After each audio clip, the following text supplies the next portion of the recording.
Just turn the volume down. Hi everyone, it's Catherine and I'm back with Claire. We're here for our first A Storm of Swords reread. It'll be the longest one, I'm sure, won't it, Claire? It's going to take us all the way into July, so Yes. it's a long one. But this week, quite short, we're just saying. We're discussing tonight from Prologue, Chet's Prologue, all the way to Davos 1, so the first 6 chapters. And we're doing 6 chapters every week between now and July something. It's in the description down below, so you'll find all the dates there. And I'll probably schedule 2 or 3 events at a time rather than everything, because otherwise my feed and your feed will get clogged with live events. So everything will be scheduled down below. There's only one date that changes, and that's towards the end of this month when I'm away on the Sunday, so I'll have to do it on the Friday. But other than that, it will be here on a Sunday, as usual. So next week we'll be reading all the way from Sansa 1 to Jaime 2. And so Claire, back into Storm of Swords. Yeah. I felt like these first few chapters, with the exception of the prologue, is kind of all about the aftermath of the war and how everybody else is paying for this war that they didn't wage, you know? Yeah, you can see that we're starting to get like road trips from different characters, like travelogues, so you can see the devastation of what's happening in within Westeros and with the small folk. Just going back to what you were saying about the scheduling, Catherine, so it's Sunday for every podcast that we do up until the 8th of July will be on a Sunday, apart from Friday the 27th of April. So that's the one week, which is the last week, isn't it? The last week of April. Yeah. That's it. Thank you very much. Right. It's just so that I'll remember it myself as well. But that's the one. That's the one that will be a Friday. It's the 27th. And May the 6th, I think. I arrived back from Japan May the 5th, so I'll probably be jet lagged, but I'll be there May the 6th. But yeah, so the 27th of April then. But yeah, so we start off with the prologue. Can I say least exciting prologue of the series for me? I agree. I think that, well, just as a technical thing, this again is just that it's a prologue that swings back to north of the Wall. So we started off in Game of Thrones with Royce and the others, and then we had Crescent at Dragonstone at the beginning of the second book, Clash, and now we're switching back. So there is that. It's just following that that pattern of where the prologues are located. But so this is the kind of potential mutiny chapter, isn't it? And we've got you all right? Can you hear me? Sorry, Claire, I can't hear you for a second. Just having technical issues. If you want to talk about the prologue, I'll just fix my Okay. Sorry. So actually, before I get into the prologue, let me just do a kind of 60-second introduction rundown of this group of chapters. So we've got the prologue where we have the mutiny, the potential mutiny, and we've got Jaime's first chapter where he's escaping River Run. We've got Catelyn's chapter where she has the conversation with Hoster. We've got Arya's chapter where she's escaping from Harrenhal. We have the Tyrion chapter where he has the conversation with Tywin and asks for Casterly Rock. And we've got Davos on his Onion Rock. So those are the grouping of chapters, just to kind of introduce and recap and brush the cobwebs off for everyone that's following us. And just, I think within this group of chapters, there's quite a lot for me, a lot of symbolism around Azor Ahai and these kind of religious experiences.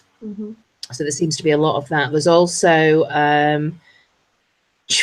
Jaime. One of the things that struck me is Jaime's chapter and Arya's chapter. They're both kind of escaping from castles in the Riverlands around the same time.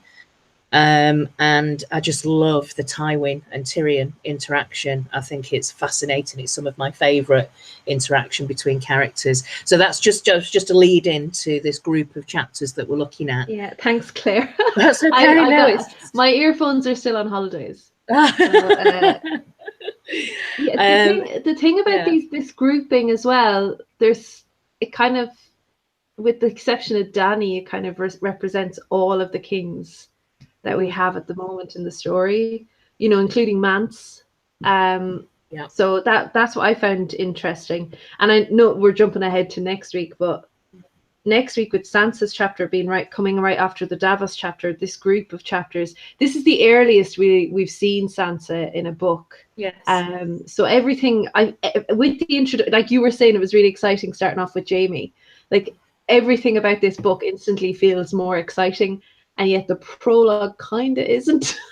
It's good, but it's like it kind of, I guess it's good in the sense that, like the first prologue with Game of Thrones, and like Maester Crescent, was it Crescent? Yeah. In Clash, it starts with a POV having a very clear purpose, and not fulfilling that purpose by the end of their POV. Like they're not, and whether they died or not would have been irrelevant. There's no way they would have fulfilled that purpose either way. So that's kind of nice as well, apart from the fact that we flip back to the wall. But hey AU and Bran, thanks a million for joining us. But yeah, so Chet and the prologue. I agree. I don't think there's a great deal in this apart from just letting us know how grubby some of the Night's Watch men can really be. I mean, Softfoot, that it sounds like a really lovely name, doesn't it? Softfoot. And then when you realize what the origins of the name are, it's like hideous. And then like Chet's connection with the leeches, and how he was caught murdering the prostitute and sent to the wall by the Freys. It's just like, it's just a reminder that it's not Hogwarts at the wall. It's not some like magical boarding school. It's horrific. Now, my first question in this prologue is, do you think the cold has somehow magically kind of influenced them to mutiny? Or do you think, was Chet manipulated into this situation? Or do you just think, look, it was inevitable, it's a group of horrific characters, it's inevitable under those kind of conditions that there was going to be a mutiny? Or do you think... I don't know, because when Mormont gives Mormont is the one who gives the speech, that most of us will probably die trying to get, keep the wildlings from the lands of men or whatever. And Chet thinks, oh yeah, brilliant. Now I've definitely lost a few men in my mutiny. And I'm like, how? Why aren't there more people mutiny? Like, why can't you get even more? Like, this for the most part, it's a band of criminals and like soft feet. Do you know? Like, it's not. It's strange. My thing was, is there some sort of magic that keeps them in the Night's Watch? Is there some sort of spell over these guys? Is it just because they've come from such horrific backgrounds that the discipline of the Night's Watch is the only security they know? Because it becomes like a bit of a cult. Yeah, from what Mormont was saying, I was like, all right, so I'm off. I'm not saying, like, you're not selling us at all. Because it's suicide. What he's planning to do is ambush Mance's host, knowing that there are thousands of them, and I don't think their location in terms of the Fist of the First Men it's a suicide mission. There's not even a couple of hundred there, I don't think, of Night's Watchmen. So it's just, I would have done exactly the same thing, hearing him say, telling everybody to assemble and say, right, okay, what we're going to do is ambush the enemy, is just like, okay, well, I've got 24 hours to live, and that's it. Otherwise, I'm at, the other option is I'm gone. So I don't, you know, I agree, despite the fact that they are hideous characters, I can kind of see why they were thinking about mutiny. Yeah, maybe you're right. Maybe there is something about the cold, but I feel like the most surprising thing is there isn't some more. I'm really interested in the opening line about the dogs would not take the scent, which I know is reference to like the dogs that they bring out hunting, but it kind of set me up thinking about the Red Wedding, that's the first line, because even in Arya's chapter and Kat's chapter and Tyrion's chapter, there's just so many red flags about what's going to happen to the Starks and the treason that they're going to have to suffer. And it's just like we talked a lot about it in Clash. Like there's so many signs that this is going to happen, and you know, I wonder, is that kind of, probably isn't. I'm reading too much into it usually, but I just thought that was an interesting line to open with. But yeah, 300 versus 30,000, and they're going to take them off bit by bit. And they're all mounted. The wildlings are all mounted as well. They're not just shuffling past this little hill. Ugh, it's ridiculous. He thinks that because they'll be armed with weapons mainly made out of bone and rock, that they won't be trained, which I don't know where he's getting that from, because it's one of the Night's Watch that trade them, so they're probably going to be as prepared as any of the Night's Watch. And the other thing he thinks is, and they'll have children with them, and they'll have all of their worldly possessions. Yeah, the Night's Watch don't have anything with them that they're worth defending apart from themselves. So they already have two other things apart from their own lives that they'll want to defend. Yeah. It doesn't, like, I think it's amazing that Mormont can even get them, can get that reaction. I really do. Yeah. But I mean, the best thing about this is, and Chet feels like it's because he recalls the oath, that's where the power is. It's not in him. Maybe, yeah.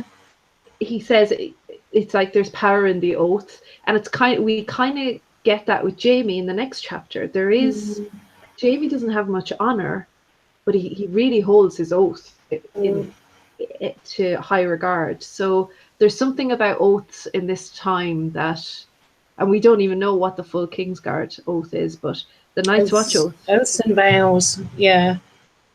Yeah, maybe there is something magical that binds them to the wall with that oath. I speaking of communication generally, one of the things that jumped out to me was I can't remember the name of the guy, one of the mutineers, but one of Chet's men, who starts questioning what if about the bird, about Mormont's bird, what if the bird starts talking and telling people what we did, and they all laugh him down and say, don't be ridiculous, what a stupid thing to think about. And it's like, well, hang on a minute, that means something. What does that mean? Does that mean that the bird is going to be, does that mean that generally ravens are going to be able to talk like they once did? Apparently they were able to communicate with men. Is the bird going to reveal something? I mean, in this specific chapter, Mormont's bird says meat, meat, meat, and men, men, men, which is quite gruesome. So, you know, if he is sending a message, then he's potentially saying, you know, there's going to be a mutiny. Barbara makes a really good point. Hi, Barbara. I think the dogs wouldn't take the scent because the bear print in the snow is from the bear white we see later in the book. Yeah, I missed that. Yeah. Thanks, Barbara.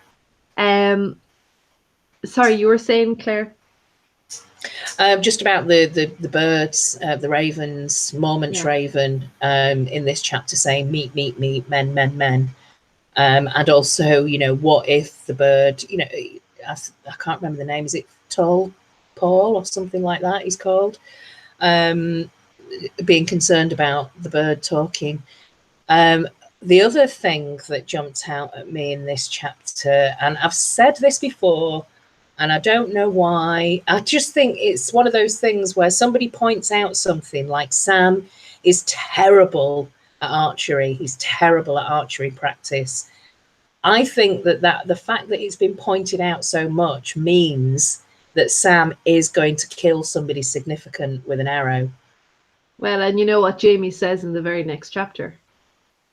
He hates archers most of all. Yes, yeah. So and good if it was in the books where we are at the moment, Sam is in Old Town, and also Euron seems to be on his way to Old Town. I've just, wild tin pot theory, or tinfoil theory, but I do have this feeling that if somebody takes out Euron, it's going to be Sam with an arrow through his eye or something. It's just, I've got this imagery. This comes up a few times about Sam being terrible at archery practice, but he's also quite brave at the same time. Yeah, it was funny because I was thinking about that, because there is something, because there's stuff to do with archery with Theon and Sam, and then Jaime as well, because I wonder, could Jaime potentially learn to be an archer? Because he could probably still hold the bow back. Or at least he could probably still use his artificial hand in some way, I'm guessing. Whereas Theon can't, right? Theon's lost fingers and all that kind of thing. Can't so he's out. Okay. But yeah, no, I think Sam, and to make Sam some sort of hero with a weapon would be really good. That would be really, really good. And just the only other thing that I got from this chapter was I think the wind made a sound like a wailing child. That was the only other thing that kind of stood out to me. Hey Sonny, how are you? That's the only other thing that kind of stood out to me in this chapter, and of course the three horns at the end coming. Well, there's the thing about the snow. Chet kind of laments bloody snow because the snow ruined his plans, basically. So there's that. I do think that there's something here about this, and we get it in this scene, in this chapter, where there's some kind of old magic or ice magic that's just there in the atmosphere, and whether it kind of manifests itself through the snow or the ice, or we do see more in the books, we do see more in practice of fire magic. We might still not really understand what it is or what it does, but we see more of fire magic. Ice magic just seems to be so mysterious, and I am dying to find out more about ice magic in the next book, in the Winds of Winter. But it just kind of adds to this atmosphere, him lamenting about the snow being the thing that it's almost like another character. It's the thing that ruins all his plans. And then, of course, at the end of this chapter, you get the three blasts of the horn that hasn't been heard for hundreds of years, giving a warning sign that means the others. And just this close call that Sam has had. Yeah, he just avoids being murdered by and we see Chet next through Sam, right? Sam sees Chet as a white later, isn't that right? Yes, yeah. Like, it's so, man, it is kind of, it's not as scary though as that first Game of Thrones chapter where you got this dead guy stands up. But at the same time you're like, what the hell is going on? And unusually for a prologue as well, we've met a few new characters, but nobody that we weren't that familiar with already, kind of. Whereas, obviously the last two chapters we got to meet Stannis and Melisandre and all that for the first time in Clash. So yeah, I forgot how, to be honest, I knew who this prologue was, and I was like, oh, there must be something here. And I kind of went back over again. I was like, no, this is why I kind of forgot about this prologue. Yeah, I in the sequencing of Beyond the Wall, Maester Citadel, Beyond the Wall, Wildling, Maester Citadel, that the swapping around of those chapters, the prologues. I keep forgetting about this one as well. But there was a planned mutiny at one point. And you just get the sense of Beyond the Wall being just like a completely different continent. It's just a totally different climate, a different atmosphere, just different everything. Also because because Chet is the main character that takes over Craster's Keep in the show as well. Like it is Chet, isn't it, in the show? In the show, they created a new character called... Oh, is he not called Chet? All right. Okay. No, he's called... if anyone's somebody in the chat will know. Carl Tanner. Tanner, okay. Yeah, and it was played by he's quite a well-known actor. He was he's really good. He's called Byrne, something Byrne, I can't remember his name, but he plays, I think he's supposed to be Chet. Yeah, it's very similar, so that's why but how did all you other guys feel about this? Everybody in the chat, how did you feel, or in the comments later, how did you feel about the prologue? Because I think definitely it's on the bottom for me in terms of the rest of the series, and already just from Claire's wish list of what she wants in the prologue of wins, your imagined prologue is already ahead of it as well. So I'm like, I want your prologue. All right, so I can just imagine we pick the book up and read the prologue and go, no, that's not right, and throw it down. Some completely, don't care what it is. Yeah. Helen Reed, not forget it. Okay. So yes, that's true. Carl Tanner of Gin Alley in the TV show. Yeah. Great character actor, that guy, actually. Yeah. So then we're on to Jaime 1. Jamie. That's so nice to say. Jamie 1. Jaime 1. So wow, this is a very descriptive chapter, but again, like for me, it's just kind of introducing you into this guy, this Bran that you're not used to. So it's one of the 10 best chapters in the book. This one that we're going to do, AU, right? So this one, for me, I really enjoyed this chapter as well, because it reminded me of when I did the tour of Game of Thrones. We actually, in Northern Ireland, we actually visited the point in the show where they get out of the river and the bodies are hanging, and it's just this amazing location. So for me, I was like on holidays again reading this chapter. So basically, but yeah. So just coming off of the prologue with that oath, the kind of the recall to that oath that Mormont makes, and Chet says it's this is going to really fire up everybody, and he might lose people for his mutiny.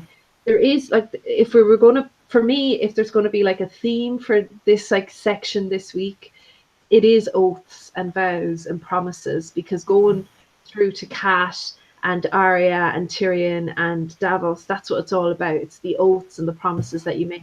And here we have like the genesis of one of the most important oaths and vows and relationships that we're going to see in the series with Brienne and Jaime. Already in this chapter, and I forgot, but already in this chapter, his respect is growing at the more he's with her. And he's amazed. He's looking at this woman and he's absolutely astounded that she's keeping the lengths that she's going to keep this oath. So I think he's just like a mixture of bemusement and and just total. I think there is some kind of like admiration there. I mean, there is a little bit where he's describing her as, some horrible stuff, the hound with teats, but in amongst all of this stuff, in his own mind, he also says that she's got pretty eyes. I think ultimately, and again, this is just my feeling, and Brienne is one of my favorite characters, and I get really invested in Brienne and what Brienne's outcome might be. But I think that if Jaime may love Brienne, or he may grow to love Brienne, and maybe it is from respect and it grows from that, but I don't think she loves him. I don't think they will end up together. I think a lot of people, and I think this is going to happen in the TV show. I think it's just a natural thing that's going to happen in the TV show, that they'll somehow end up together. But I don't think it's going to be like that in the books. I think they're more like compadres. Like there's more of a kind of level of respect around the things like the oaths and being a knight. And I just don't think there is. I don't know. I mean, yeah, she goes for pretty boys because she goes for Renly, which is another reason why I can't see her with the Hound either, because it's just people just match them together as like, you know, I just don't like. She goes for pretty boys, and yeah, Jaime is, but I think she just, the way Brienne is as a person, she just is. She's all. Well, there's always going to be that level of horror that he was incestuous with his sister, and that he pushed Cat's son out of the window, and and those are the kind of things that even if she's physically attracted to him, is going to make her just go, no, she's too honorable, Brienne.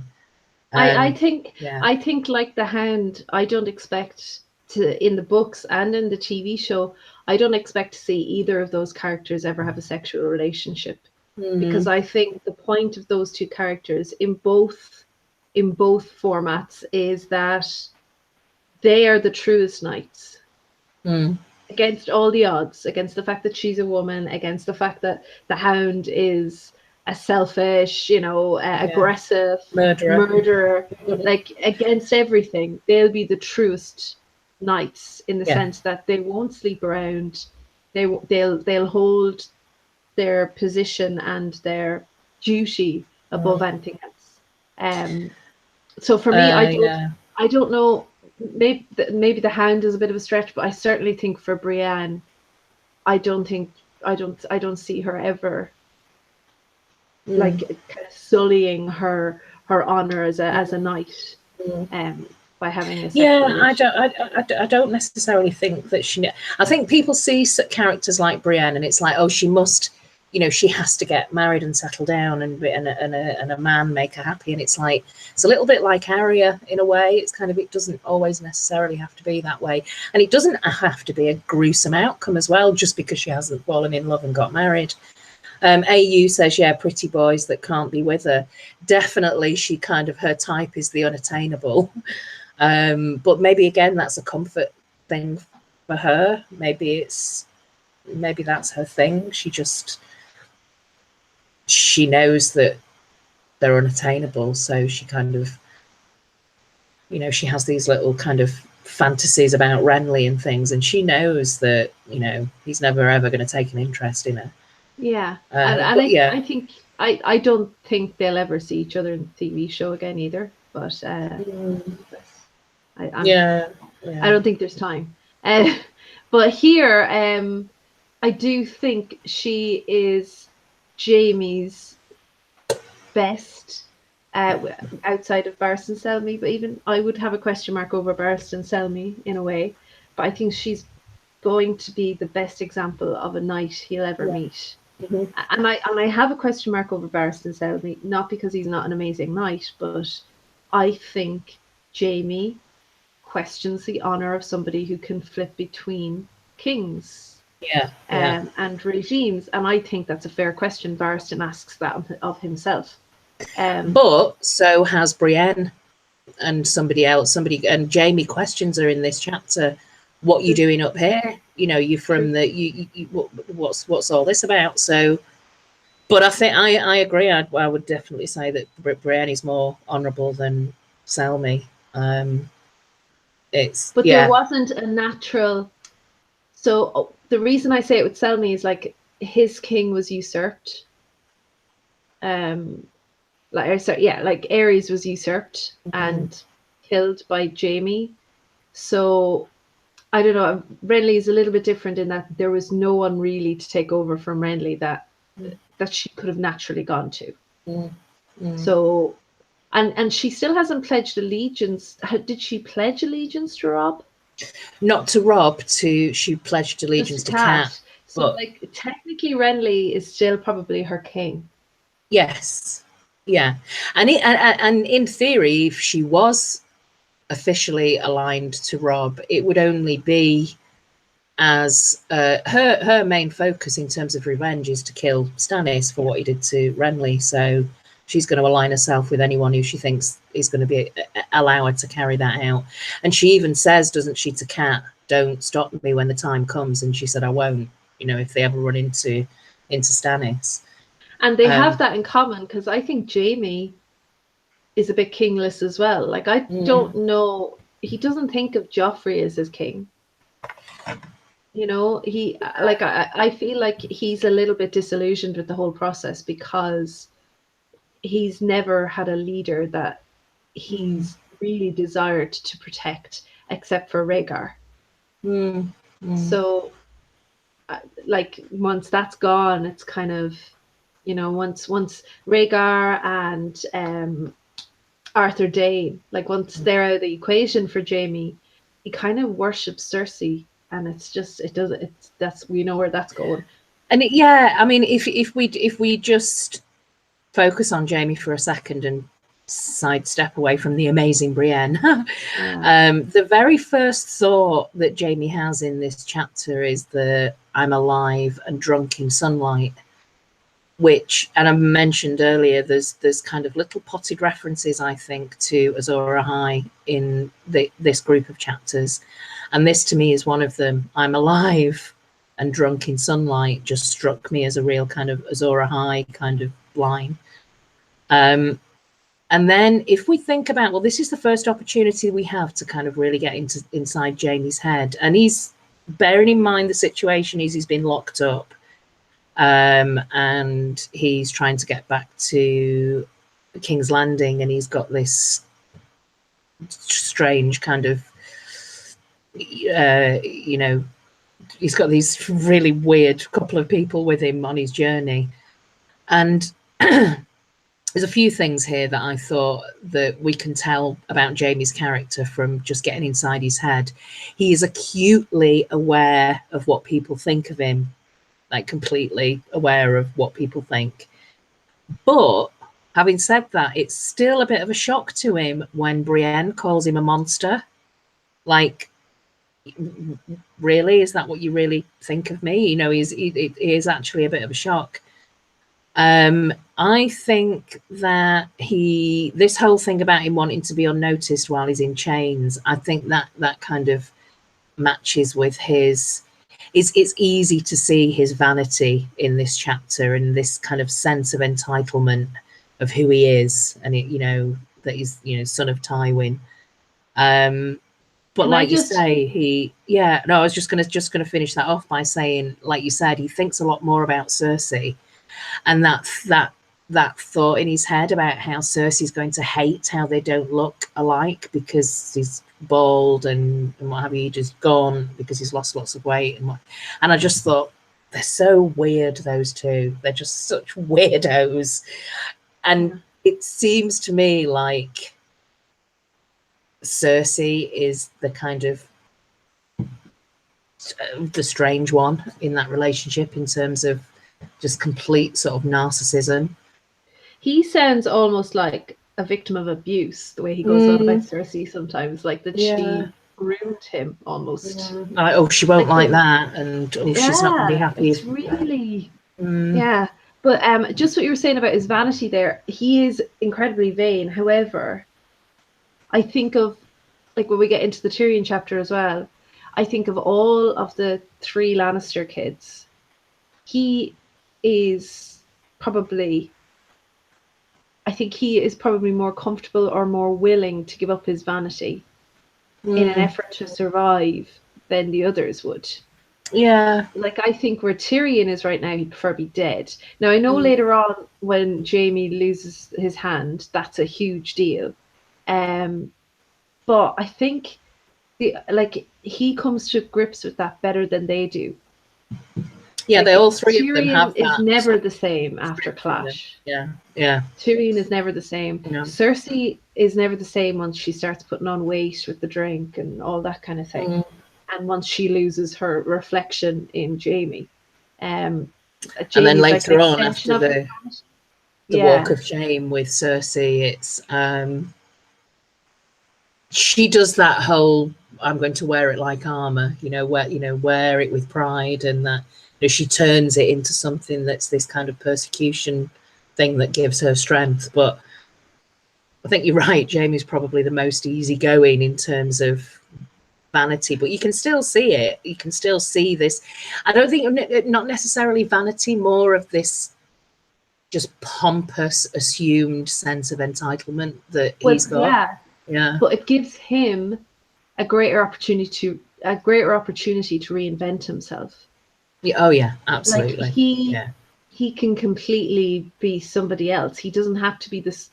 He doesn't have to be looked at every time he goes into the room because he's a Kingslayer, or because he's gorgeous, or because he's the greatest fighter in the realm. Like it really, like, more than Cersei and Tyrion, he can forge out an identity separate to the one he had that clearly failed, and that failed to fulfill him. Like, he doesn't get any fulfillment as a Kingsguard because he ends up having to kill the king. Whereas Cersei had quite a lot of fulfillment as a queen. Like, it did give her power. Tyrion had a lot of fulfillment, even though he had a lot to, like, complexes and all that kind of thing. But he was still very confident as a hand. Whereas I think Jaime still hasn't really had, apart from sleeping with his sister. That's the only thing that really brought him happiness. So I think this insight into what the world is like outside of King's Landing with Brienne, and how you get to decide, no matter what way you're born, no matter who you're born into, what family you're born into, you can actually completely forge a different path and forget what other people are saying. I think that's genuinely, when he's shaving his head and squeezing the lice coming out of his head, and it's like and I love the idea of the hair coming up against the boat, and it's very, there is definitely like an opportunity for him to change things here. But Sonny says Jaime shaves his head and shows that he isn't vain. When he loses his hand, it's not his vanity, it's his ability to be a fighter. Yeah. But I do think a lot of his vanity is tied with that. Yeah, I think it's an overall, like, I think he sees himself as a bit of a celebrity in this, like, amazing fight. He's renowned as being an amazing fighter. And I think that plays into that sense of pompous sense of self. So vanity in that respect, not, about his personality, I guess. He'd still be vain. Yeah. Oh, he'd still completely. There are people who are ugly who can be very vain. But yeah, I think what's interesting here from a reader's perspective is, everything we know about Jaime so far has been pretty dark. So we're not expecting a great deal. But what we're getting is, it's interesting to get into Jaime's head to figure out what kind of person he is, or how he sees life, or how he sees himself. You still get this sense that he's still a bit of a dick, to be honest, just the things that he says to Brienne, and he's having to resist the urge to kind of smack her in the face with the oar and things like that. And also, he doesn't think of Bran as an innocent child. He's kind of like, he was spying on us. He seems very dismissive of Bran, and this push of, like, he's very kind of flippant about it. But he does say that he had no idea who sent the cat's paw. So it's very kind of like, okay, it's interesting to see who Jaime is and what he's actually like inside his own head. But I suppose it's got to be something like this, because if we got inside Jaime's head and it's like, actually he's a lovely, caring, loving person, and he's just being completely manipulated by somebody, then there wouldn't be really that much, that much further for him to go in terms of his story progression and his character progression. But interesting. He thinks of the High Septon as a fat fraud. So, he has his opinions about people. He's got fully formed opinions about what he's seeing around him, which is quite interesting. And all the time, like, when it always comes back to Cersei. and we know that Cersei's been sleeping around. Yeah, yeah. And it is, I think, you know, George carefully planted that in Clash so that even when Jaime is being so flippant about Bran, there is a part where they go, God, this guy, like, his whole existence is based on this person that is just going to tear him apart. Yeah, It is hard to feel sympathy for him at this stage. It is interesting, though, that we do meet, I'm sorry to bring it back to Brienne, but it is interesting that we do meet her first in Clash and now here. And again, like with that original Cat chapter, there's so much information on Brienne here. We get such a good insight into her. But we meet her first and in such great detail through two of the most divisive POVs up until this point, right? It's hard to think of, like, I mean, we really didn't, we've had Cat chapters that we really didn't like, but it's hard to think of somebody who's as divisive at this stage as Jaime. Like, I think this is the first time we've had somebody that's like proper evil, like, or has done something proper evil. And yet that's who we meet one of our favorite characters through. Well, we're interested. We want to follow him because he's saying, on the one hand, he's saying he swears never to take up arms against a Stark again, but you know, up until this point, he's kind of a bit of a baddie in the story.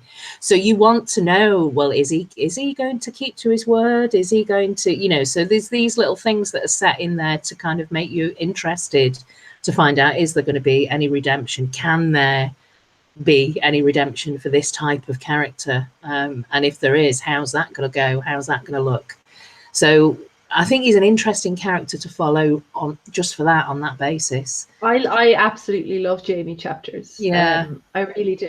And it's very exciting to have the first one here. It's just, it makes me wonder if, because this story, it's very nuanced and very grey. It's very hard to identify the black and the white. And I think Brienne's character is a good example of how your enemies can see you the same way as your friends can. Like, just because they're your enemy doesn't mean they won't grow to respect you and maybe even love you, as with the case with Jaime.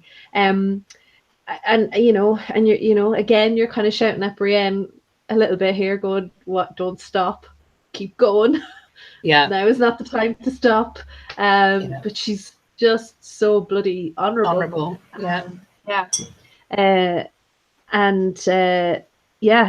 He is impressed by her, but I mean, plot wise, there's not a huge amount here, I guess. Just that they're I guess the other thing that I wanted to say, though, that his kind of celebrity, because he is a proper celebrity, Jaime. He's one of the few celebrities in the age. But looking at Brienne, instantly she's a celebrity. Like, she didn't ask for it, but she's a woman in armor. That you're instantly going to be famous, So even though she doesn't ask for it, so it's interesting him seeing that and saying, but underestimating her. And thinking that she's famous just because she's a woman in armor, and not realizing she was actually Renly's best guard. So I think he's a lot more to learn about her. And it's Cleos with them, Cleos is with them, and we hear more from him later on in the story. But it's location wise, they're in the River Run, they're on the Trident, they're heading that way. Similar location to where Arya is in her chapter, and it's like, they could have almost crossed paths, Jaime and Arya, without knowing it. That would have been quite interesting, like one of them in disguise. I'm not realizing. Because Arya almost certainly wouldn't have recognized him. Would he have recognized her? Possibly not, because I mean, she's also fond of disguises, and she's still got her Bolton jersey on and things. But I think, I don't know, maybe this would have been an example if he swears never to take up arms against a Stark again, that he just lets her go on a merry way. I wonder, was that ever in George's plan? I wonder, was there ever that they crossed paths and then the mission had become him and Brienne trying to get Arya back to Cat? I wonder whether that ever, because it would have been a really interesting direction to go. The other thing as well is just the landscape. You know, they see villages but no villagers. So again, you get this sense of destruction of war, and the women that have been butchered because they slept with Lannister guards. So they were butchered by wolves, not wolves, four-legged, two-legged. So you know, there's atrocities on both sides. No problem, Bran. Thanks for joining us again. Congrats on finishing the blog. All right, so away from Jaime to Cat, the new oath, the oath to break all oaths. Cat 1, and this is the chapter I messaged you about today. This is the only one I feel like it has like a juicy kind of theory potential in it. Which we'll get to, but she's talking about her father and that he'd lived to see so much, including his daughter become a traitor, and she's owning that, you know, and it is kind of tragic because she finds it very easy to own that, and she's not finding it very easy to own it, her role as a mother to dead children. Basically, it's easier to be a traitor. And I've got that it's not just easy, she's kind of wallowing in this criminal status a little bit, you know. I think it feels like if she's locked up physically, it'll be some sort of control, because she talks about a mother's madness and a madness of grief, and I really think she feels, I'm about to lose my grip on reality here. And at least if there's some sort of, like, if there are walls around me, you know what, Kat, this feel safety in that. This entire chapter can be summed up in those two words, mother's madness, because you've got Kat and her current tragic situation. You've got the whole later on with Hoster, and potentially could the mother's madness have been Lysa. I mean, there's just going into this whole conversation. For me, the bulk of this chapter is this rambling conversation between Hoster. Now, you wouldn't even call it a conversation. He's just rambling and she's trying to interpret what he's saying. But again, like I said, that could be summed up in those two words of mother's madness. It seems like here's Hoster on his deathbed, and whatever is going on completely haunts him on his deathbed. And also, whatever it was, caused the Blackfish to move so far away from his brother and Riverrun, and also the fact that he moved to the Eyrie as well, almost like, I don't know, was that a protective thing with Lysa? But yeah, mother's madness definitely in this chapter. Or, as I tinfoil hat theorize, that he perhaps moved there to be closer to his lover, John Arryn. Maybe. There absolutely is no evidence for that, but this thing with Tansy that he keeps whispering, and Kat then thinks about the idea that Lysa could have been with child, but she doesn't think that's Littlefinger, so she doesn't seem, but she knows, or she doesn't say it, but no, she doesn't say it. She in fact, it seems that she knows that Lysa had 5 miscarriages after, basically she's had 5 miscarriages, and during that time of having these miscarriages, all the joy left Lysa. So the person that we see in the books, the Lysa Arryn / Lysa Tully that we see in the books, seems to bear, in Kat's memory at least, absolutely no resemblance to what Lysa was like as a young girl. We just seem to think of her as some bitter, jealous younger sibling who maybe isn't as pretty as Kat, and fell in love with Peter, and you know, she was always a bit crazy. But I don't think that's the case. I genuinely think that Lysa was made the way she was because of her father, and this is what he's lamenting on his deathbed. And I think that I don't think Cat knows this, but from what I can gather with talking about the miscarriages and the blood, so much blood, forgive me, is I think she probably got pregnant with Peter, tried to hide it from fear. Hoster found out when she was quite far gone and made her have basically a very late abortion, which traumatized her, completely traumatized her, fucked her insides up so that she ended up having all these miscarriages. And then she finally had, she gave birth to a live child who again ended up being very sickly. But just, I mean, again, we see as readers this overbearing mother who's still breastfeeding a child who's, like 5 or 6. Yeah. But you can kind of see how she may have got to that stage if she's had 5 miscarriages and she's had a baby ripped out of her at a late stage. This is going to have physical and psychological traumatic effects. And I don't know if Cat knows all of that. I don't think she knows about the initial pregnancy. I think, and it, we're going with that. It's just one initial pregnancy. Yeah. Because I just want.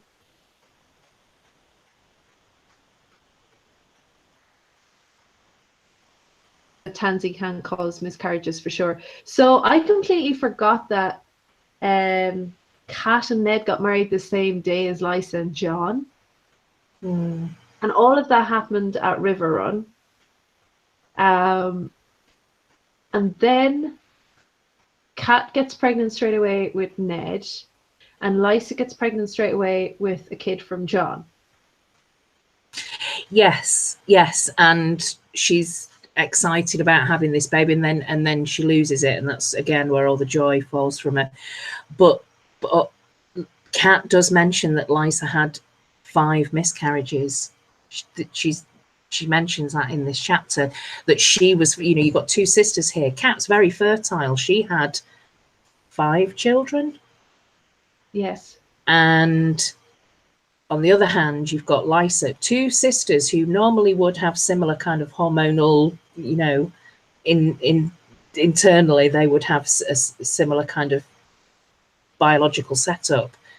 But you've got Kat, who's very fertile and had lots of children, and you've got Lysa, who seems to struggle with pregnancy and has had 5 miscarriages. Yeah, Bran, the builder, is saying here about Tansy. Tansy is something that's taken in these books for, it's kind of like the morning after pill, like a herbal version of the morning after pill. So it is used to bring on miscarriage. But I think the fact that Hoster's talking about blood, so much blood, can you forgive me? Like, how much Tansy did they force into her? Yeah. And I mean, he says, you'll have others true born. So yeah, she was pregnant with Peter's child, and I think the reason that it's all very traumatic and bloody and horrific, and it caused this terrible thing with the split between Hoster and the Blackfish.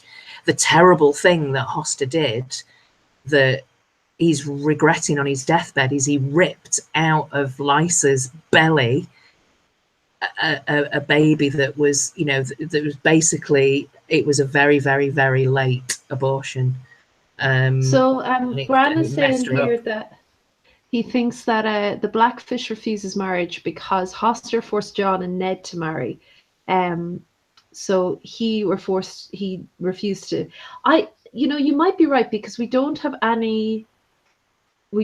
It seems Lysa hasn't seen her father since she left River Run. Would that be right? And it would it would explain why he never forced Edmure to marry. And maybe it was because he regretted so much what he did to Lysa. Because that's been my biggest question. Why hasn't Edmure been forced to marry? Yeah. He's definitely into his late 20s, right? We've Yeah. been married by now. Yeah. AU theorizes that perhaps Peter was given it to her because he had it in the brothels, and Bran suggests that maybe both of them were. Yeah, that's possible. I mean, it could be that Hoster paid Peter to disappear, and that, you know, Peter used that money then, you know, as an investment of some sort. Maybe. Because definitely there doesn't seem to be any there doesn't seem to be any relationship with Littlefinger and Jon Arryn at the King's Landing that we know of.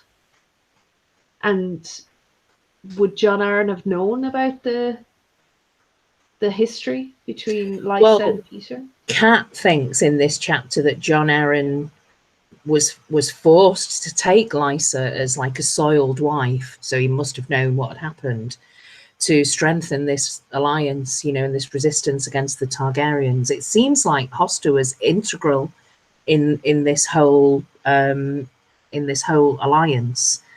And I thought it was quite interesting, actually. Both houses, House Tully and House Arryn, both have the words honour in their house words. So you've got family duty honour with the Tullys, and you've got high as honour with the Arryns. So I think there was definitely some kind of an alliance there, and that Jon, I think Jon knew completely, which kind of strengthens your tin pot theory of I think there's maybe something weird Jon there. was with somebody else, but he needed like a legitimate bride to have a legitimate true-born son. I still can't quite understand why a single man was given 2 wards. Why he never married. Like, why, I still can't wrap my head around why Jon Arryn never had to marry. And why he was able to take, and maybe it goes back to your Illuminati theory. But how were Ned and Robert Baratheon sent to a single man in the middle of nowhere, high up, with all his honor? Like, it's a bit strange, right? Yeah. So Bran is saying Hoster forces Jon and Ned to marry his daughters or not join the war. Blackfish watches the knowing Brandon was supposed to marry Kat. Ah, yes, sorry, knowing that Brandon was, and Brandon was dead at that stage. So perhaps, yeah. I mean, there's a lot we don't know about the Blackfish as well. I mean, the Hoster definitely goes about it in a much cleverer way than the Frey. Than the Freys do. Like, Walder Frey, when he made that alliance with Kat and Robb, he should have forced Robb to marry his daughter then and there. Yeah. Right? Yeah. Which is basically what you're saying, Brad, what Hoster does. He basically says, right, Ned, I'll go with you if you marry my daughter. No, not after the war, right now. You're gonna do it now. Yeah. And Jon, you're gonna take Lysa. The 2 of you are gonna do this now. You want me to go after your boy, but Robert Baratheon? I'll go. Your bro, I'll go with him. But this is gonna happen for me right now. And Ned may have been with. Sorry, this is Bran saying Ned may have been with Ashara, and Hoster knew and still forced Ned to marry. So, and the Blackfish, of course. Yeah, he's not going to have been interested in if Ned was with somebody else or not. He's like, I think Hoster's the kind of person that can shred previous marriage alliances or even existing marriages and children or potential children. I think he's the kind of person who will pluck a 7-8 month old pregnancy out of somebody's belly, and I think he's the kind of person who will just shit all over the fact that, you know, potentially Ned could have already married Ashara or married somebody that's not gonna, you know, it's like, no, that doesn't go with my plan. This is what's going to happen. We need to strengthen this alliance. And I think, like, we've said this before. We tend to fall into traps of having kind of rose tinted glasses about the previous generation, because the only 2 really left from that generation are Walder Frey and Tywin Lannister, and they're both horrible. So in our minds, you know, Jon Arryn had just died at the beginning of this series, and he's talked about in such high esteem, and then you know, Hoster was an old, frail man in bed dying since the beginning of this series as well. So they're very weak. Given that we're guessing what might have been going on here with the previous generation, and how we're supposing how potentially horrible Hoster could have been. I mean, this whatever it was, this is something that he is his last dying moments. He's torturing himself with these thoughts. So, and then you've got Kat, who again is, I mean, you can't blame her for this. She's just clueless in this regard, and also he's not making much sense on his deathbed. But she thinks that it would be a great idea to write to Lysa and ask for her to forgive Hoster. And it's like, can you imagine how that would have gone down? Yeah. She's just got a knack of she's just got a knack of making things a million times worse, Kat. And this kind of is reflected at the very end of the chapter when Edmure returns. It returns from battle. So she hears all about Stannis has lost King's Landing, and earlier in the chapter she hears that Robb has been injured and he's taken a wound. And she also hears that the imp has nearly died in battle. And then she gets really huffy with Edmure because he sent his men to hunt down the Kingslayer. And she's furious with him because of that. That's ruined all her plans. But actually, he was only doing that to protect her and to spare his older sister embarrassment of like letting the Kingslayer go. So he was trying to cover her tracks, but she's just absolutely furious with him that, you're not playing my game. It's not going my way. Which kind of makes me think, is that what Hoster was like? Is Kat kind of reflecting what her father was potentially like earlier on? So, yeah, interesting chapter. And Hoster is I think, quite a complex character.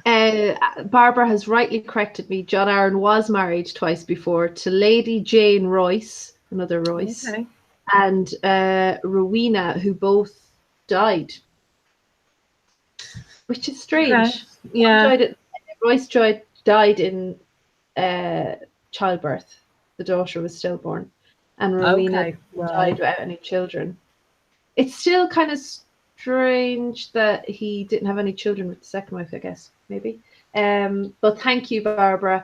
Bran says he used his daughters to go for a higher status. He can't really marry Edmure off to get a higher status. Maybe that's why he's not forced. Yeah. So if Jon Arryn was married twice before and didn't have children, or at least one of his wives died in childbirth and the other one... They were just birds.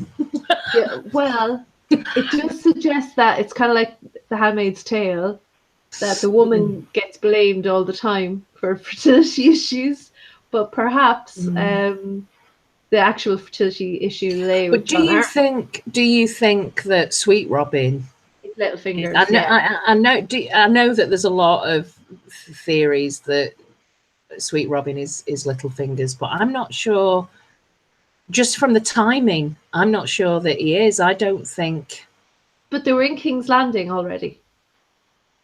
They would have had to have been. How long was Jon Arryn? I suppose. I mean, maybe actually, she was so desperate to kind of scrub out the memory of what happened the first time that she was desperate to have this child to just get rid of that horrible memory of what happened to the first child with Peter. Maybe she was constantly just wanting to make up for that. Like, I'd imagine Jon Arryn was impossible for Littlefinger to manipulate. I'd say he was constantly kept at arm's length with Jon Arryn, so he may have used his influence on Lysa instead. Yes, and that could have been it could have gone as far as visiting her in the Eyrie while Jon was in King's Landing. Or like Lysa seems to have been around King's Landing for a long time, and Sweet Robin isn't that old, so Mm. I mean, John Arryn was Hand for what, 9 years, 8 years, something like that. And it seems like, if you'd kind of join the dots in from what we're saying here, that Littlefinger's seed, if you like, is the only this is the only 2 pregnancies of Lysa's that have actually gone full term, including this late abortion, which would have gone to full term. So yeah, it looks like with all the miscarriages, John couldn't get her pregnant, but Peter could. Yeah, I think that, and John Arryn would have been an old man. Yeah, it doesn't get any better. I know, men can keep going until they die, but the seed doesn't get that strong. it slows down. So unless you're Mick Jagger, of course. Bran says it's totally Littlefingers, and AU says, "How can it not be? It is known." So I kind of would be totally on board with that. All right, so then we move on to Arya, and Arya is also in the Riverlands. Actually, it's all been in the Riverlands so far. She's on the run as well. So she's on the run from Harrenhal. Jaime was on the run from River Run, but they're both, they're both having these kind of road trips. Yeah, and of course, Kat, when she hears Harrenhal, she feels like she instantly gets this kind of physical reaction of fear to us. So again, just kind of foreshadowing what's going to happen towards the end of the book. And Arya, this is a short and sweet little chapter. I mean, the 2 things that stood out to me really were, the relationship that's building between her and Gendry, and how she feels it's a bit like her relationship with John. And the other thing, I think it is more of a brotherly relationship than a potentially romantic. Oh yeah. Oh, I think so. Yeah, I think so. Yeah, definitely. Because I don't think Arya would have had this kind of relationship with a girl. Like these are the kinds of relationships she had with her brothers, not with Sansa. I'm just not into the Arya and Gendry shipping at all. I'm not. In fact, I'm not into feeling that we need to have female characters happily married and settle down with a man at the end of their story arc. I just don't like any of that. So I'm completely against Arya being shipped with Gendry, I think. But you're all right with Dany shagging her nephew, right? We're okay with that, as long as we're on board with that. Oh no, God, no, no, absolutely not. No, I know there's no good relationship. Like there's no because if you ship Arya, you're shipping a child. Yeah, it's so weird. And I know there was supposed to be a big jump in time and all right, but she's a child right now. All right, so the Nymeria dream, then that's the one that I guess. Yes. My biggest question is, Nymeria stalking them to protect Arya? There are wolves howling in the distance. They're all still close to the God's Eye as well at this point. So in this location, it's all lots of kind of old god, dire wolf kind of magic-y things going on. I think the feeling that Arya has that they're being chased, because I can't remember what happens. Do they in future chapters, do they actually get, does anybody bother following them from Harrenhal and chasing them? Because Arya's got this real sense of, we can't sleep, we've got to keep going, and it's like, how do you pronounce it? How do you pronounce his name? Ego?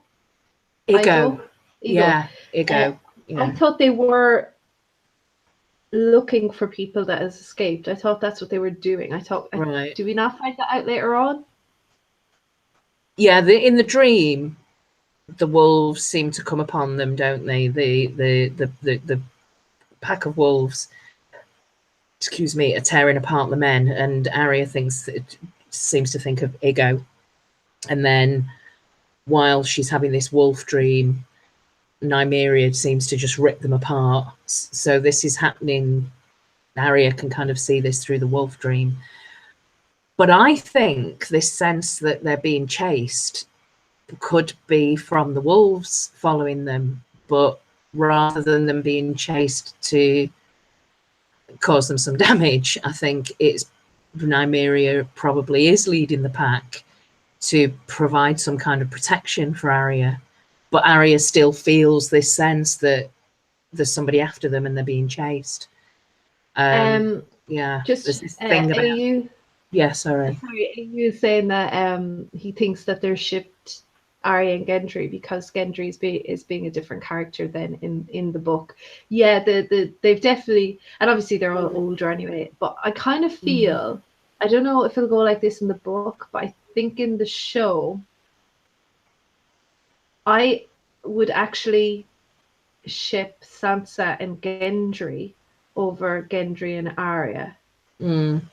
The only reason I say that is because I think it would be very nice if in some way they fulfill Robert Baratheon's initial kind of dream to unite the houses of Stark and Baratheon, and they would do that with Gendry and Sansa.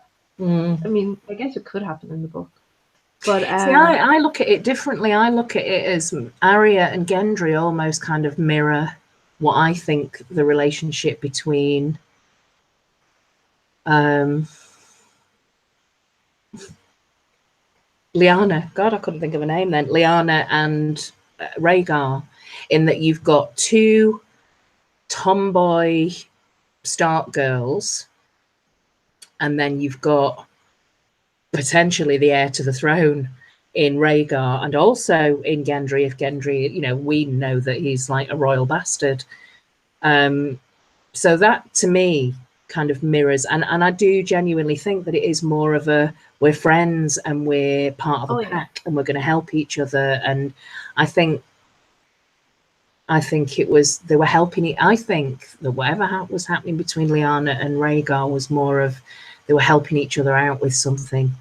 Not, and I mean, you know, on a friendship basis more than anything. But I don't know. I think like with a lot of things in this story, in this series, George will have several possibilities, and all of which can somehow repeat history or kind of resolve a historical problem and be quite poetic. I mean, there would be something very poetic about Sansa marrying someone who was low-born, like who was raised low-born, having spent most of her life.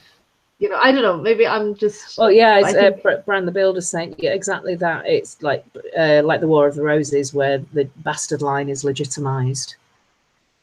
I think that in this chapter, there's also a lot of character building for Arya. So you get this thing about death on the road, death on all roads, which is like her path. This is Arya's path.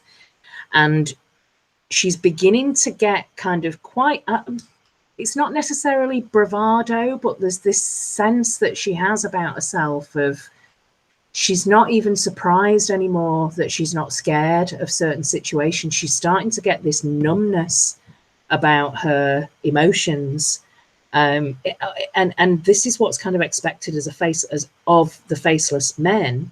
You lose everything of yourself until there's nothing else left, which is when you become nothing or no one.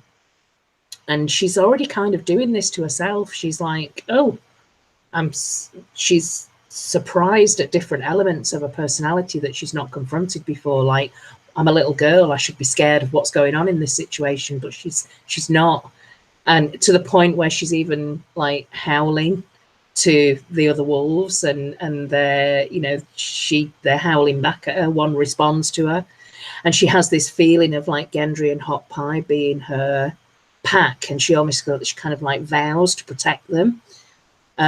There's also this mirroring of them crossing the river, you know, which river, and then finding on the map which one is it. Is this one? That's not big enough. That's not the trident. You know, they're looking for the trident, and it's all about crossing the river, which is like what she does later on, which is to cross the narrow sea. So it's all this kind of like Arya's journey of crossing water. I was with the sense of like oaths and duty as well. Just with what you're saying there, the reason she feels responsible for Gendry and Hot Pie, it's kind of it lacks in empathy a little bit because it's very self-serving. She doesn't want to feel guilty because she convinced them to leave. Not that she doesn't want them to get hurt necessarily. It's more like, I'm the one who convinced them to leave, so I should probably keep them around. Like, yes. It's gonna be like, I'll blame myself later if I don't. Like, she's already negotiating with herself almost. She has this, but she, through the wolf dream, I think she does have, we can see as readers, I think, that Arya has a strong connection to Nymeria. Even later on in the story, when she's across the Narrow Sea, she's still having quite strong wolf dreams, clearly featuring Nymeria. She could be a stronger warg than she could be, but I think that it's this thing with Arya that connects it. I think the connection to the wolves is this connection, this feeling, this innate feeling that she has of needing to feel connected to a pack. And I think that's the problem with Arya, is she is a lone wolf and she does go her own way and she is surrounded by death and she is unafraid. But I think deep down inside her, she hears her father's words about the lone wolf. You know, basically the pack survives, the lone wolf dies.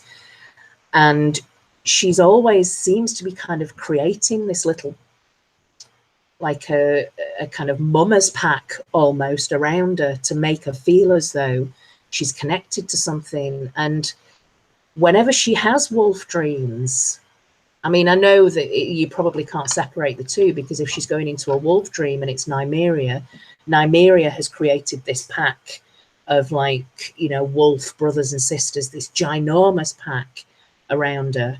And I think there is something to be said about Arya, wolf dreams, connection to a pack, and that's what her true story is. But what's happened is she's been taken down this other path of death and solitude and being no one. And now whether that will kind of, you know, will come full circle, and at the end of this she will have her own pack and she will be this fierce female warrior.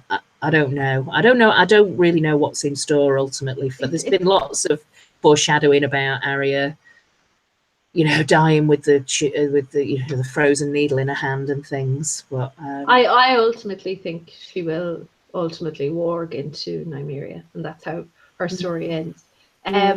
But there is a lot of irony with that, because actually, in reality, the lonest of wolves is Sansa. Yeah. Because she doesn't have her wolf anymore. Sorry, Ion is #Arya. But I feel like Sansa is the most alone, and she is the least tethered to any kind of pack. You know? Yeah. And you know, it's I think that's what will save their relationship if they should they ever meet again. The fact that I think Sansa will explain that to her and Arya will see that. But Bran the Builder, all roads lead to death in the end. I bet you're a laugh on a night out. You're probably right, Bran. But yes, you know, I think there's going to be, it's bittersweet. There's going to be something tragic that happens with Arya. But although, isn't it, George's wife has said that she'll leave him if he ever kills off Arya Stark. So, but I think I'm okay if she survives through Nymeria. I feel like would be the best resolution for her character. Bran is saying that he's a blast on a night out, Clare, and also that Arya will may sail west. Yeah, that'd be great. It'd be great if she just jumped on a dragon and left. Yeah, that'd be brilliant. Maybe here's the question: if Nymeria dies, does part of Nymeria go into Arya? Like with Lady, Yeah, I do think did there's a Sansa kind of get a bit of wolf blood? Because she does, even in Game of Thrones, she speaks up when she does she shouldn't, and she finds herself saying, "Why did I do that? Why did I speak up? I should have just shut my mouth." I wonder, is that a bit of wolf blood that she kind of inherited from Lady? I think so, and I think there will always be that connection between the Stark children and the direwolves. I think it's like an umbilical cord between them. Yeah. Ian says if Gurm ever gets a divorce, ... the books are finished. Yeah. Yeah. And Francis Arya will be kind of Christopher Columbus / Nymeria. So we'll start a mass continental genocide somewhere. Sorry to get political. All right, so Tyrion. Yes. Tyrion. Oh God, Tyrion. Just one last thing, sorry, about Arya. It did make me laugh when she took the apple and ate it with the worms as well, because that just completely reminded me of the House of Black and White when she plucks the worm out of his eye. Yeah, so there's all sorts of foreshadowing with Arya's chapters about the House of Black and White and the Faceless Men. But yeah, sorry, Tyrion. Oh God, that was so gross. Anyway, Tyrion. Sorry, Bran is saying the War of the Roses ends in 1485 and Columbus happens in 1492. That's really interesting. We need a Columbus who better than Nymeria. Absolutely, yeah.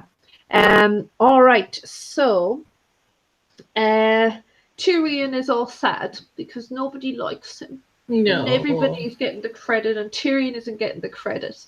And it's like, yeah, all right, we have a whole book of this, don't we? We have a whole book of this coming up. All right, so it is like I obviously feel terrible for him, and I do think it is interesting. I'm going to mention Arya here actually when we get to the Tywin scene, but the Bran scene, he instantly confides in Bran and like against his better judgment, I think, right? Like, I mean, Bran is Bran of the Blackwater, no, Baywater now. Bywater. I can't read my own writing. Because Jacelyn was killed by his own men, and I wonder how much did Bran encourage that or plant the seeds for that? Am I losing my mind here? I thought that Bran was now Sir Bran of the Blackwater, not Bywater. Oh, did I write that down wrong? I probably wrote that down wrong. Is it Bywater or Blackwater, folks? Could somebody correct us on that? Because if that's I the could case, have written it down wrong. If that's the case, then yes, so I would definitely think that Bran would be suspicious in the killing of Jacelyn. Jacelyn Bywater. Sorry, Claire, my earphones went bloody haywire. If that's the case, what? If that's the case, then yeah, Bran. We've got to point the finger at him being responsible for Bywater's death. Yeah, no, AU confirms it is Blackwater. I wrote down Bywater because I'm an idiot. But what you were saying, kind of like, oh, you know, it's because he's up jumped now, isn't he, Bran? He's achieving his social climbing. I mean, even later on in the conversation with Tywin refers to, I mean, I think they're talking about the mountain, but Tywin says beasts can be useful to a lord. And I just immediately thought, yeah, Bran is your creature, Tywin. He's been placed there by Tywin as being useful because he's a bit of a beast, and you know, he's in there spying on Tyrion. I think anyway. I mean, there's, oh God, I'll tell you what I get from this is that Tyrion seems like he's been thrown down the ladder of power a rung or two. He doesn't like it at all. He's quite the little control freak, completely like his father. And he's this line where he talks about hating weakness, especially his own. So it makes him embarrassed, it makes him ashamed, and then it makes him angry, which just made me think, oh my God, you are so much like your father. This hating weakness and being like angry about the fact that he's being portrayed as weak. But he's definitely been, I mean, the thing is, we've got to remember that there's this backdrop with Tyrion at this moment where he's still shit scared of being killed by, you know, a cat's paw of Cersei's. So, and he's he also has lost everything, and he's lost. He's had his power stripped from him as well, and he's, you know, Arya has been whipped, and you know, all the tide is turning. The small folk in King's Landing are suddenly just switching their direction to the Tyrells, are now seen as these like gods because they're bringing food into the capital. So everything's changed on Tyrion waking up. It's like, whoa, you know, it's like he's in a different room. He's had everything stripped from him. But despite that, in his own head and the way he thinks about it, he's a complete control freak. And he's losing his mind because he's no longer in control. And now Daddy's come along and starts telling him what's what. You can really see here Tyrion has got these tendencies to be very bitter and very jealous. And because it was the one thing he was good at, independent of being a Lannister. And now he has to fall back to, I'll pay you, Bran. Or, you know, because he's lost, well, let's look at it. He's lost the Kettleblacks, he's lost Tommen, and he's lost the Clansmen. The one thing he bought in from the outside are gone, like the Clansmen are gone. And there's an interesting thread here. There's a couple of interesting threads carrying on from the Arya chapter. I'm kind of a bit more aware of that now on this reread, like why are certain chapters put with one another. And the thing with the Arya chapter, there's two things. Aliaya, he really, one of the reasons why he's really upset about her and he thinks about she was even learning to read, it's like she was trying to better herself, even though her position in society was set and that was her life decided. She was still looking to better herself and better her position and educate herself. And that's a thread that we can pick up with Arya, that she really feels for Hot Pie and Gendry that they can't read. They don't have, like, they're basically operating on, you know, an 8-9-year-old's reading level, because that's all that Arya has, which it's probably higher than an 8 or 9-year-old today, but still, like, they're lost because none of them have that opportunity. And I think that is going to be a thread that was kind of dropped in Clash with Tyrion, the value of reading and the value of knowledge that you seek out yourself through reading, and will be picked up again with Tyrion here. It was kind of picked up by Sam in Clash with all the admin stuff at the wall, but I think those two characters are definitely, we've talked about that before with those two characters. The other thing that I picked up with the Arya chapter and here is when he goes to Tywin and he's complaining to Tywin, you know, you could thank me for saving your bloody city. And you know, Tywin says, you know, only mummers and monkeys require applause. And it made me think of, obviously it foreshadows what happens with Tyrion later in later books, but it also made me think of Arya and the idea of her list. And who is she doing that? On whose behalf is she fulfilling that list? Is it her own? Or is it the Starks? Is it the whole pack? And will she be applauded for that? Not literally, but will that strike fear in the rest of her family when they find out what she's been doing since like she's been 7, 8? Or will that cause a rift when she doesn't get that credit because they'll be afraid of her, or maybe not afraid of her? I think the TV show has gone definitely for the applause angle, but here I'm not so sure with the I think that could definitely be a big problem for Arya in the future. And just trying to see that thread there coming into this Tyrion chapter where he's not getting any praise or credit from his own family. Just talking about the list, it's funny because I see in Arya's chapter, the list is kind of described as it's kind of mutated from being a list of hateful people that she wants revenge on into almost like a prayer, like a nightly prayer. And again, this is me talking about this group of chapters being quite heavy with religious symbolism for me. She does this thing now where she reads through the list in like a ceremony.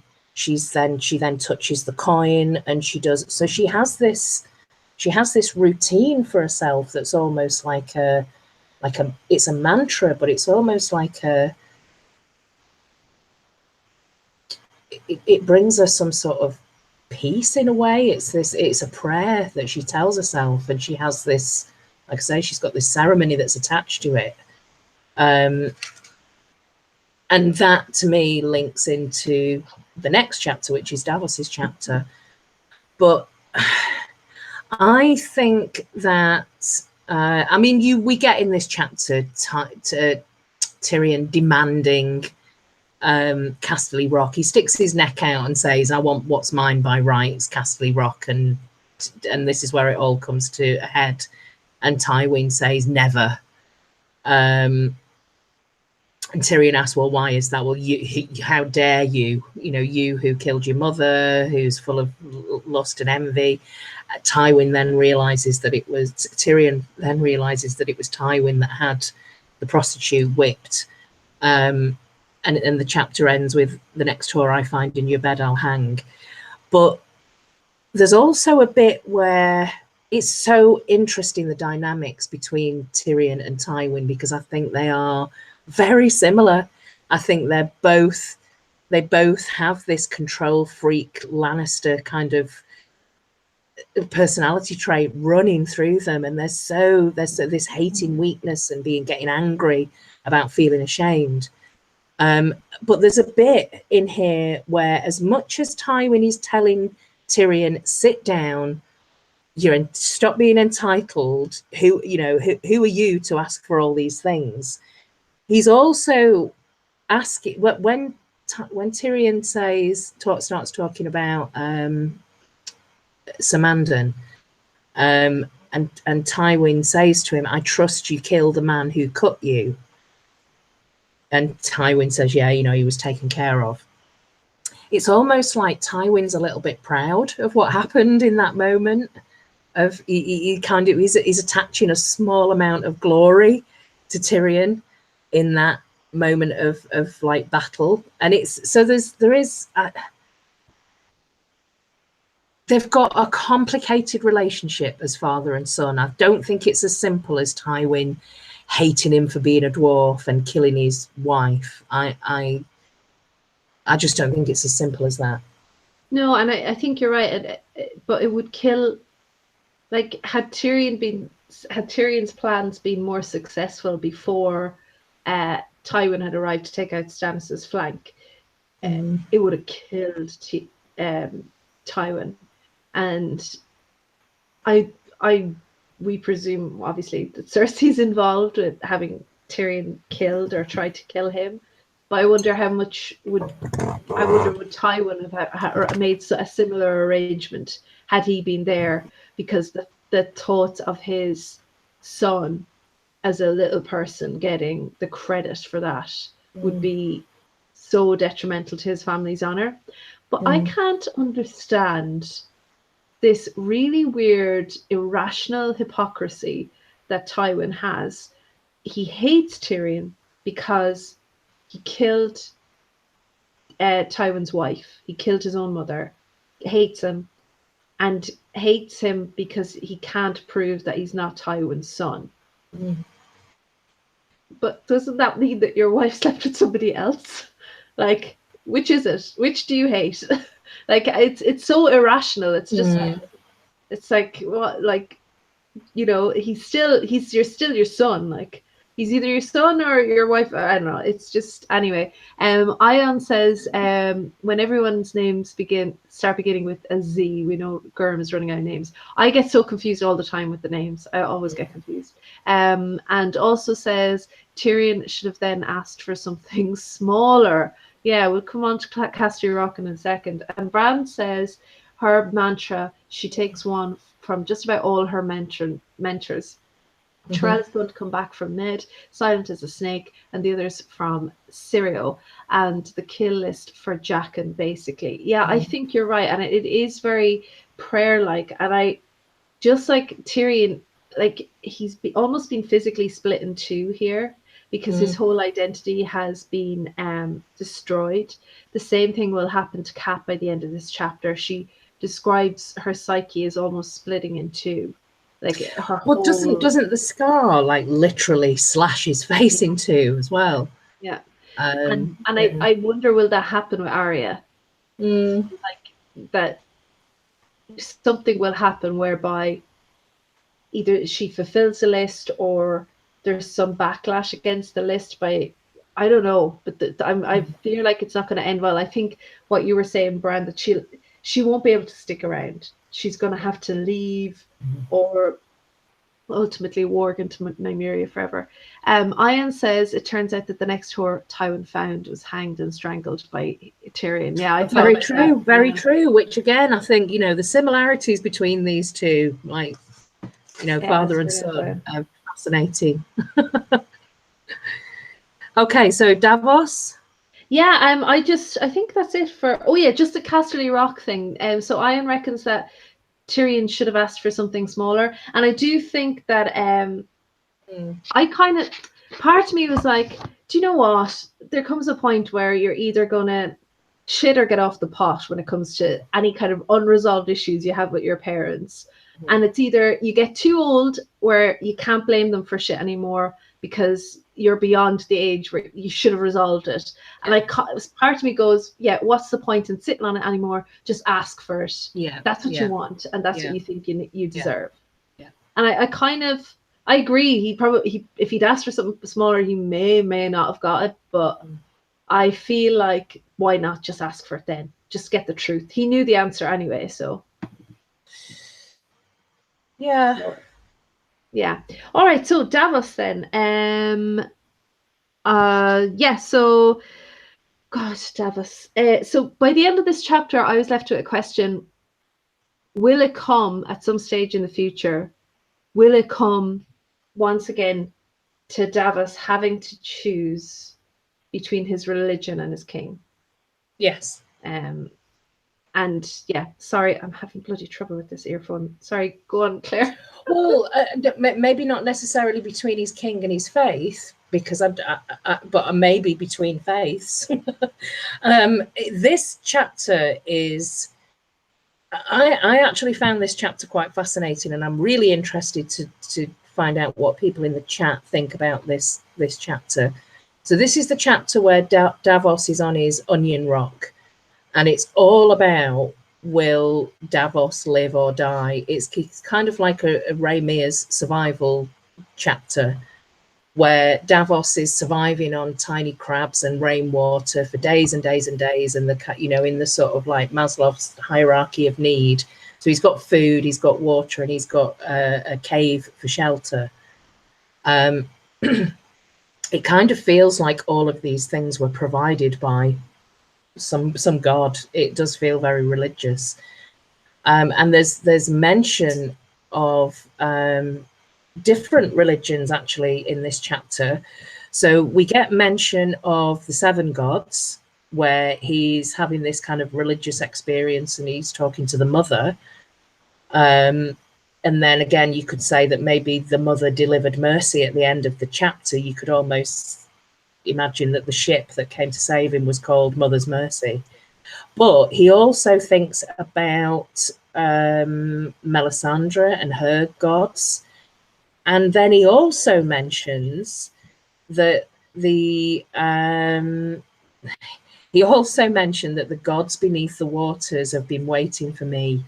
So I'm left kind of thinking to myself, which gods are you talking about here, Davos? Because it seems like you're mentioning all of them, and it feels like there was some divine intervention that allowed Davos to survive on that rock for days. It was almost like it just feels like a religious experience, the whole thing.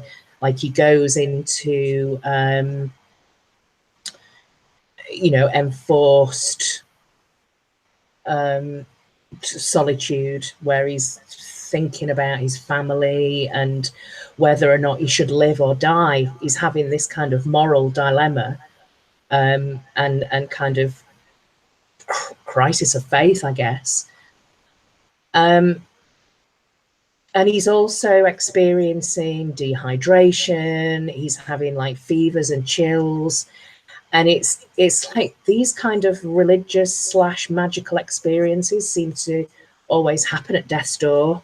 Like when you think of, Bran opening his third eye and the fall, and it always seems to be like there's some jeopardy or peril and life hanging in the balance for this like magic to be able to, whether you call it opening your third eye or whatever.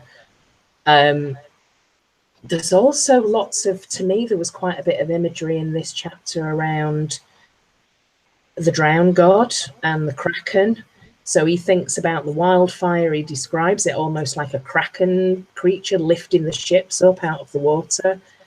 And then when Davos is in the water, he feels something grab him and start to pull him down. So he's within this chapter, he's actually starting to drown. And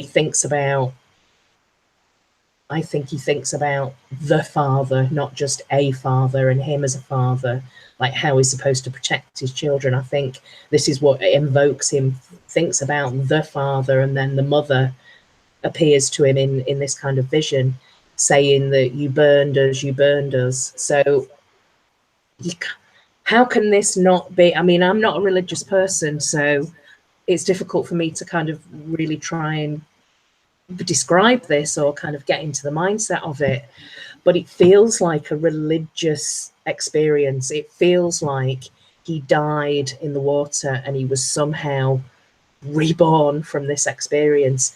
And within this chapter, he's described as when he's on the when he gets like washed up and he starts to cry, and it actually describes this as him crying salt tears. And it's like, okay, so you've got salt tears and you've got all the smoke from the wildfire everywhere.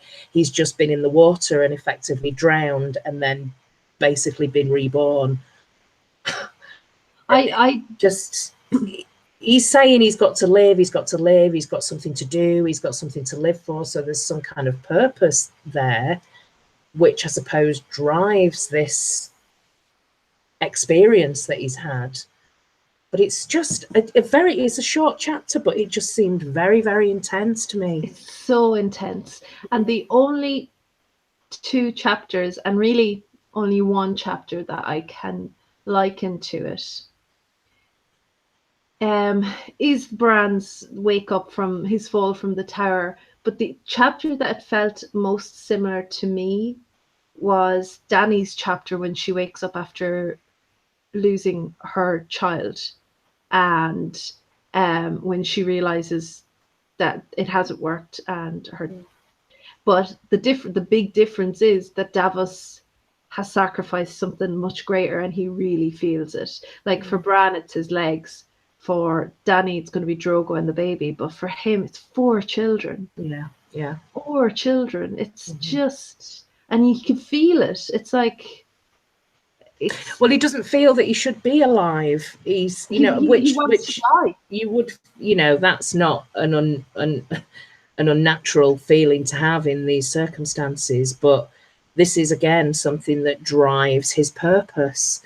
And later on in the story, where we are at the moment, where the Mandaleys have kind of sent Davos off on a mission to Skagos to find Rickon. There's this thing, I think, of Davos losing his sons projects him almost into like the living manifestation of the father. And I think he's going to provide that role for Rickon. You know, obviously Rickon not having Ned and not having I mean, I suppose you could say that Osha has provided the kind of mother figure, but there's something about Davos and religion, and like Iron Throne says there, wow, Davos is all the gods. All the gods do seem to be mentioned in this chapter. You know, all the different types of religion do seem to be mentioned. There isn't, for me, there is never an uninteresting Davos chapter. Yeah. I always love Davos chapters. And this one where he's lying on the island, that little bit of rock or whatever, and he thinks, I know this part of the world better than I've known any other home.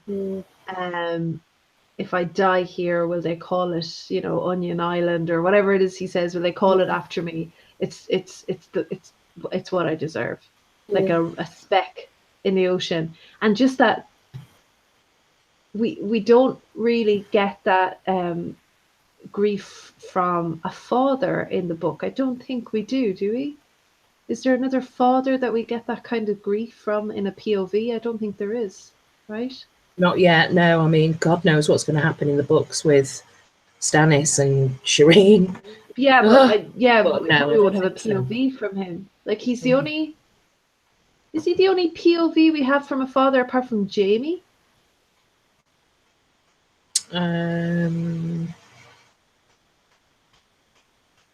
Maybe. He Maybe. is. Well, Davos tend to, I think for a lot of readers, me included, Davos seemed to kind of take over from Ned as the good guy protagonist.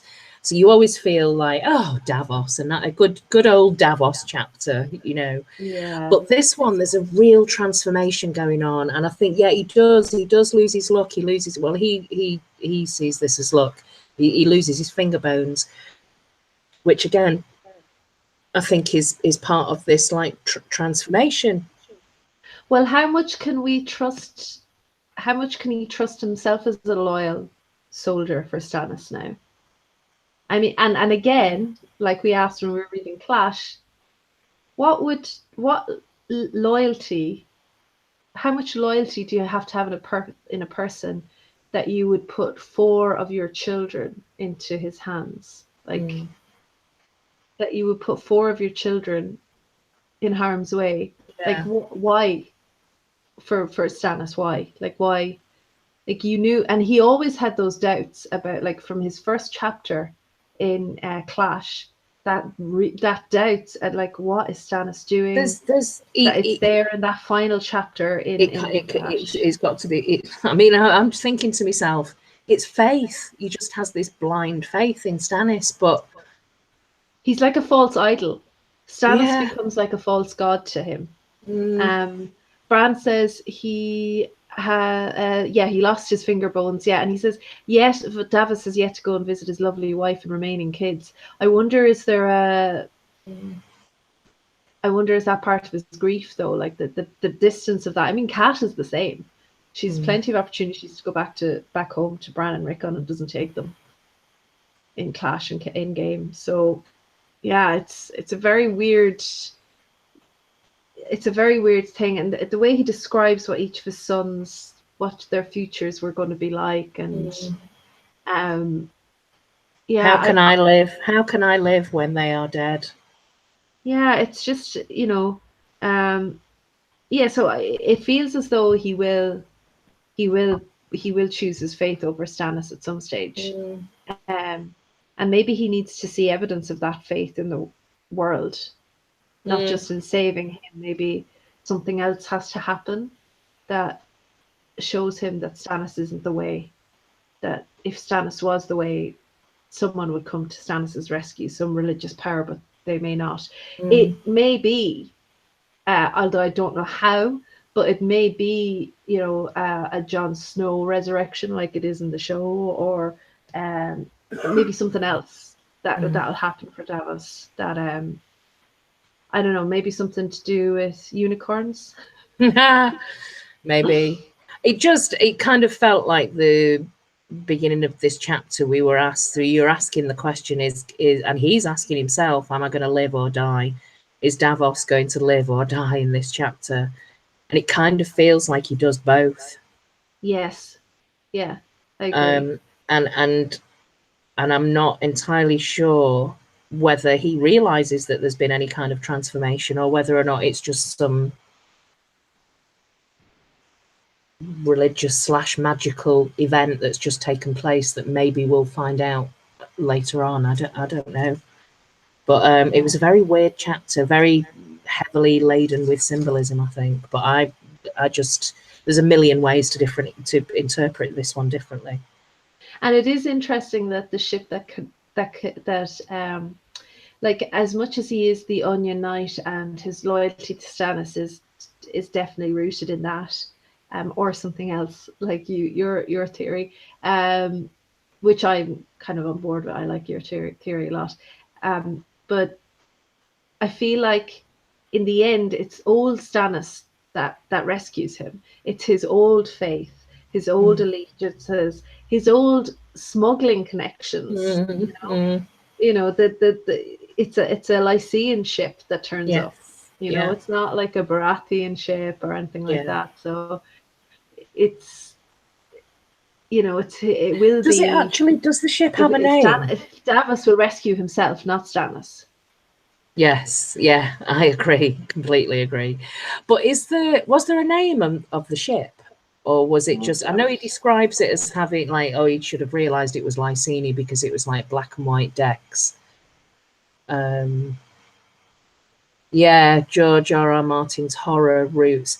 There are some chapters in this series of books from a horror perspective that are just exquisite. Like the lead up to the Red Wedding and the Ghost in Winterfell, and I don't know, to an extent, the Princess in the Tower as well, and some of the and the damp hair chapter that we have the damp hair chapter. That's and amazing. The kind of religious, the religious stuff is fascinating to me. Yeah, it is. For me, I just wrote in big capital letters, why did you give so much to Stannis? Like, it doesn't seem, because his like, in the end, it wasn't his knighthood that saved him. It was the fact that he was a smuggler. It was the fact that, you know, I mean, he even says, God help me, Stannis is the rightful king. It's like, heck, I'll just go with it because why not? But he could have said that as a smuggler. He could have said it as a knight. So it's, you know, the four people in the world that would have benefited the most from his position as now a knight are dead. Yes. Yeah.